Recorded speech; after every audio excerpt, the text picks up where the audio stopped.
Selamat datang lagi di channel Butuh Film Gan. Bersama saya Wawan Aha Jos. Kali ini kita akan bahas cerita singkat anime 3D Kanojo Real Girl bagian kedua. Tapi sebelum masuk ke ceritanya, kita mau ngingetin ke kalian, jangan lupa untuk klik subscribe dan like juga guys. Ayo sama-sama bantu channel ini supaya memberikan hiburan ke semua orang. Oke. Igarashi menginterogasi Takanashi atas perlakuan fitnahnya terhadap Tsutsui. Dia meminta Takanashi agar meminta maaf kepadanya.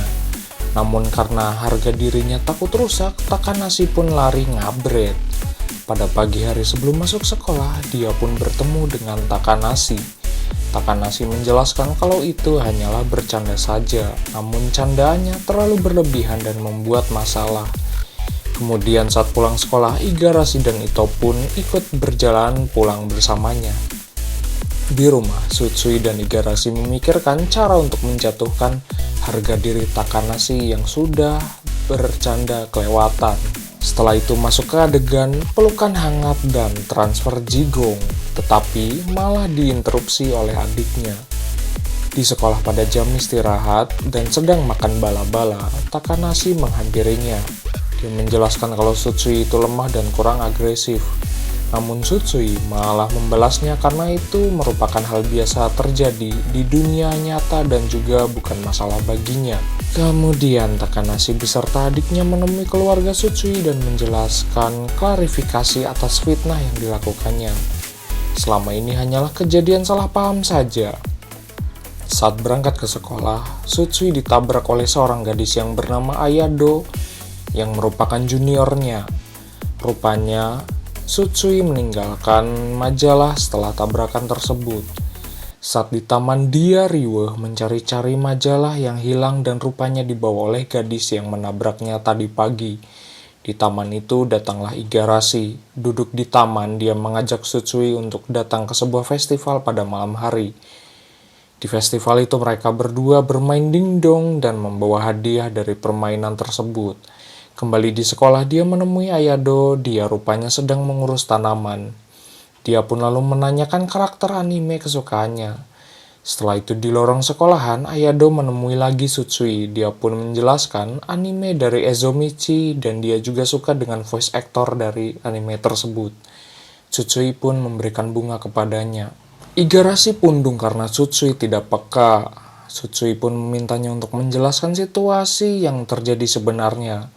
Datang ke sekolah, Tsutsui lalu menyapa Ayado yang sedang mengurusi taman. Setelah ngomong panjang lebar kali tinggi, Ayado lalu memberikan kentang kepadanya. Sementara itu di ruang kelas, Tsutsui masih kepikiran soal Igarashi yang pundung. Pada saat pulang itu, Tsutsui mengajak Ito untuk makan bareng dan ingin curhat, namun dia tidak bisa bersamanya. Maka dari itu, Tsutsui bertanya-tanya kenapa Ito belakangan ini sibuk sekali. Saat berjalan, rupanya dia menemui Ito yang sedang bermain dengan kucing. Dia pun menghampirinya dan menjelaskan kalau saat ini banyak hal dan masalah terjadi menimpanya. Di tengah keadaan gabrut, Tsutsui lalu membuat olahan dari kentang yang diberikan Ayado. Di masa lalu, saat pertama kali Tsutsui menemui Ito, Tsutsui tampak cuek dan tidak peduli dengannya. Kemudian kedua teman Ito mengganggu Tsutsui yang sedang membaca majalah. Temannya itu juga membuang headset yang dipakai Tsutsui. Dia pun lalu mencari headset itu berada. Ito pun mengembalikan headset tersebut. Setelah itu, kelas akan membuat spanduk untuk murid-murid baru. Ito pun menjadi bagian yang membuat spanduk tersebut. Saat pulang hujan deras, mereka berdua berhenti di sebuah gang senggol. Ito pun menjelaskan kalau dia tidak bisa menolak permintaan dari Machida dan temannya karena takut dimusuhi. Lalu, Tsutsui pun menanyakan kepadanya tentang seberapa pentingnya membantu mereka. Dia pun berpesan, kebaikan yang dilakukannya pun harus baik juga kepadanya. Malamnya Tsutsui menemui Igarashi di rumahnya dan memberikan combro juga.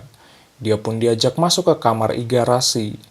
Pertama kalinya masuk kamar gadis, Tsutsui pun jadi beleguk dan cilepeng karenanya. Igarashi lalu datang membawa minuman dan rupanya di rumah dia selalu memakai pakaian gemes. Membuat Tsutsui terheran-heran karena hal tersebut. Besoknya di sekolah, Tsutsui menemui Ayado dan memberikan combro kepadanya. Sementara itu Igarashi melihat kedekatan mereka berdua di jendela dan membuatnya cemburu dan panas hati. Arisa meminta Igarashi untuk curhat soal Tsutsui yang selingkuh. Namun sayangnya Igarashi menolak untuk curhat karena Arisa bukan orang yang tepat untuk menebar curahan hatinya. Kemudian Igarashi memanggil Tsutsui. Tsutsui pun ketakutan dan ketar-ketir. Igarashi lalu menanyakan kenapa mengobrol dengan Ayado dan selalu asik dengannya. Tetapi dijelaskan oleh Tsutsui kalau Ayado itu memiliki hobi yang sama dengannya. Igarashi melihat Ayado dibanjur oleh kedua orang temannya. Dia pun merasa kasihan dan memberikan sapu tangan kepadanya. Selain itu Igarashi berpesan agar tidak usah mengembalikan sapu tangan tersebut. Kemudian Tsutsui menemui Igarashi di sebuah ruangan kelas, mengajaknya ketemuan di taman. Di taman itu pada sore hari, Igarashi menjelaskan kalau dia sebenarnya terlalu curiga, makanya dia meminta maaf atas sikapnya tersebut. Kembali di sekolah, Ishino melabraknya karena masalah kedekatannya dengan Ayado. Ayado lalu datang menghampirinya dan tidak sengaja melihat keributan antara Tsutsui dan Ishino. Ternyata Ayado ingin memberikan tomat kepada Tsutsui. Pada saat istirahat itu, Ayado sedang menyiram tanaman, tiba-tiba dipanggil oleh Ishino dan mengajaknya untuk buat teram bareng. Setelah itu Ayado merasa terharu karena teman-teman Tsutsui begitu baik dengannya. Kemudian Igarashi menemui Tsutsui dan mengajaknya untuk jalan-jalan di hari libur. Namun sayangnya Tsutsui tidak bisa karena akan berjalan-jalan dengan Ito ke Akihabara. Ito dan Tsutsui pergi ke Akihabara dan sama-sama tidak paham soal fashion. Setelah itu mereka juga tidak sengaja menemui Ayado yang sedang menjual tisu. Tiba-tiba ada dua orang lelaki hidung kecombrang memegang Ayado. Dengan beraninya, Tsutsui mengusir mereka berdua yang sudah mengganggu Ayado. Sore itu, Tsutsui menemui Igarashi dan meminta maaf karena hari ini tidak menemuinya. Di kelas, Arisa mengajak Tsutsui dan para bebenguknya untuk pergi berlibur di villa milik kakeknya. Tsutsui terbayang-bayang di masa lalu di mana dia berkemah dan selalu sendirian. Seluruh teman yang diajak itu ikut membantu bersih-bersih bersama Arisa. Setelah selesai bersih-bersih, mereka pun lalu menyiapkan makan siang. Sebelum persiapan makan siang, Arisa membagi tugas tiap orang di sana. Takanashi dan Arisa menyiapkan sate bakar.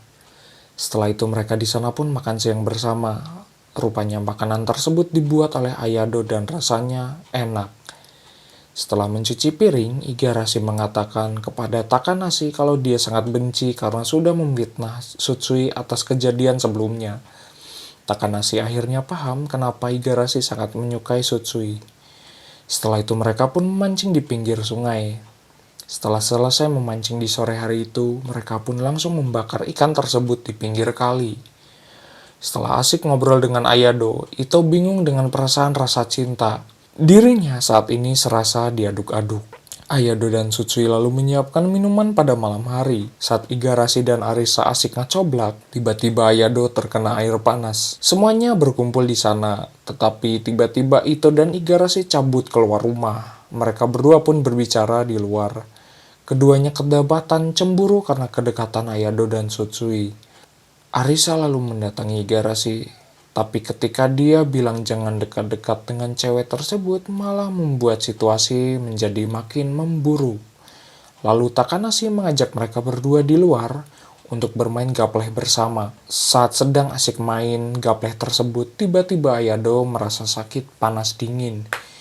Igarashi lalu menemaninya yang sedang istirahat di kamar. Setelah itu Ayado berusaha mengembalikan sapu tangan yang telah diberikannya. Namun perasaan dari lubuk hati yang dalam Ayado tidak bisa menerimanya begitu saja. Waktu Igarashi keluar dan Tsutsui melihat kalau dia terlihat sedih, mereka berdua lalu ribut. Igarashi kemudian cabut kabur dari villa tersebut. Sementara itu Tsutsui berusaha mengejar dan mencarinya ke dalam hutan. Di sisi lain, Ayado sebenarnya mengakui kalau dia juga suka dengan Tsutsui di hadapan Ito dan Takanashi. Anyway, cukup segini pembahasan ceritanya. Sampai jumpa di video berikutnya. Bye-bye.